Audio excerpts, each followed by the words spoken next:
ज्यांना कोणाला वाटतं ना की सिटीतल्या बायांची खूपच मज्जा असते बाई, आता तुम्हाला काय सांगावं आमचं दुःख. मिस्टरांची फर्स्ट शिपला सकाळी पहाटे 5 वाजता उठावं लागतं, अर्धा झोपेत आणि अर्धे डोळे उघडून. आणि उठलं की इकडं तिकडं काही बघावं नाही लागत. पहिलं कणिक तिंबावी लागते आणि भाजी काय करायची ही पटकन न विचार करून ना पटकन भाजी फोडणीला टाकायची होती. मग काय तसंच आजचा माझाही दिवस होता. आता मिस्टरांची फर्स्ट शिप सुरू आहे म्हणून 5 वाजता उठले होते, थोडीशी फ्रेशअप झाले आणि लगेच किचनमध्ये येऊन पीठ तिंबून घेतलं आणि ना वांग्याची भाजी करून घेतली. आता नाश्त्यामध्ये काय द्यायचं तर म्हटलं चला थोडेसे फ्रूट्स देऊया. आणि आता उन्हाळ्यातलं मस्त स्पेशल फ्रूट म्हणजे खरबूज आणि टरबूज. मग काय ते दोघं दिले होते.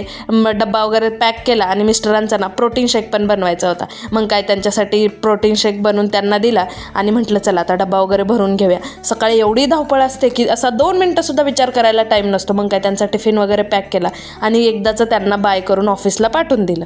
मग काय थोड्या वेळ बाहेर अंगणात उभं राहून पाणी पिले आणि तिथंच बसले छान अशा थंड हवेला. सकाळी ना आता म्हटलं पुढचं नियोजन करूया की आपल्याला काय करायचं आहे. आता मिस्टर गेले होते, आता चिरंजीवांचं आवरायचं होतं. आता त्याच्या टिफिनसाठी बनवली होती इडली चटणी. मग त्याचाही टिफिन वगैरे पॅक करून घेतला. आणि आत्ताच्या मुलांचे किती सारे नखरे असतात. माझे मिस्टर म्हणत असतात आमच्या काळात आम्ही जायचो चटणी आणि भाकर एका फटक्यामध्ये गुंडाळून. बस आजच्यासाठी एवढंच, भेटूच्या उद्याच्या व्हिडिओमध्ये. बाय.